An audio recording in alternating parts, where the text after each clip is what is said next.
In the quiet, affluent town of Cheshire, Connecticut, the night of July 23, 2007, began like any other. On a peaceful, tree-lined street, the Petit family slept, embodying the very picture of American success and stability. Dr. William Petit, a respected endocrinologist, his wife Jennifer Hawke-Petit, and their two bright daughters. 17-year-old Hayley and 11-year-old Michaela lived in a home that felt like a sanctuary, a place where crime was something you only read about. But in the early morning hours, that sanctuary was about to be violated in one of the most horrific home invasions in American history. The illusion of safety shattered when two men, Joshua Hawke-Petit and Stephen Hayes, forced their way into the Petit home.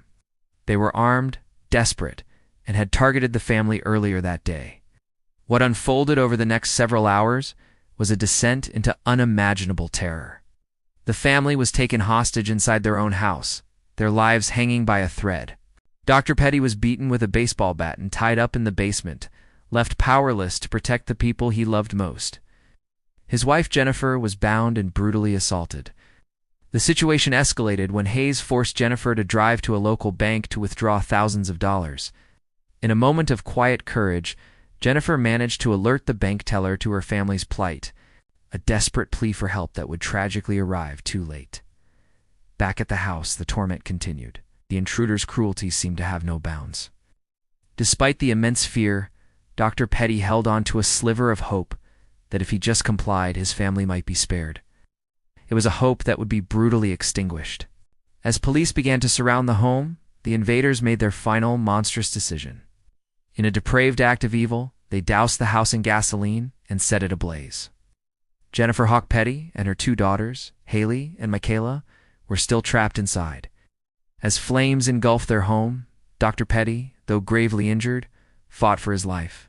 He managed to break free from his restraints and crawl from the burning basement, staggering to a neighbor's home to raise the alarm. He was the sole survivor. The fire claimed the lives of his wife and his two precious daughters. Jennifer died from strangulation, while Hayley and Michaela perished in the inferno. The news sent shockwaves through the nation, leaving a tight-knit community shattered and in deep mourning. How could something so evil happen in a place so safe? The perpetrators, Hawke-Petit and Hayes, were apprehended shortly after as they tried to flee the scene. The evidence against them was overwhelming, the details of their crimes undeniable. The legal battle that followed was long and emotionally charged, capturing national attention. In 2010, Stephen Hayes was convicted on multiple counts, including capital felony, and was sentenced to death.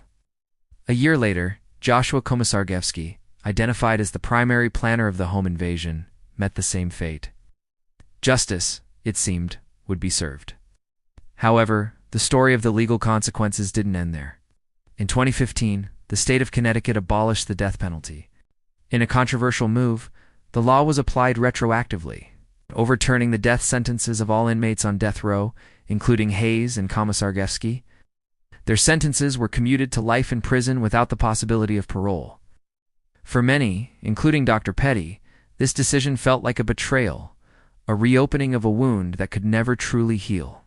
In the face of immeasurable loss, a loss that would have broken most people, Dr. William Petit chose a path of purpose and advocacy.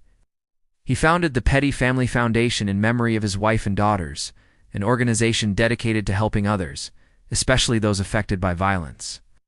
He became a powerful voice for victims' rights and pushed for stronger criminal justice laws. His journey from a heartbroken survivor to a resilient advocate is a testament to the strength of the human spirit. The Cheshire home invasion remains a chilling reminder of the fragility of safety and the sudden random nature of evil. It's a story of a family's unimaginable suffering, community's profound grief, and a justice system tested to its limits. But it's also a story of survival, resilience, and the enduring power of memory. Through his tireless work, Dr. Petit ensures that Jennifer, Hayley, and Michaela are remembered not just for how they died, but for the vibrant, loving lives they lived. Their light continues to shine through the good deeds done in their name, a legacy that can never be extinguished. Thank you for watching, and don't forget to subscribe for more.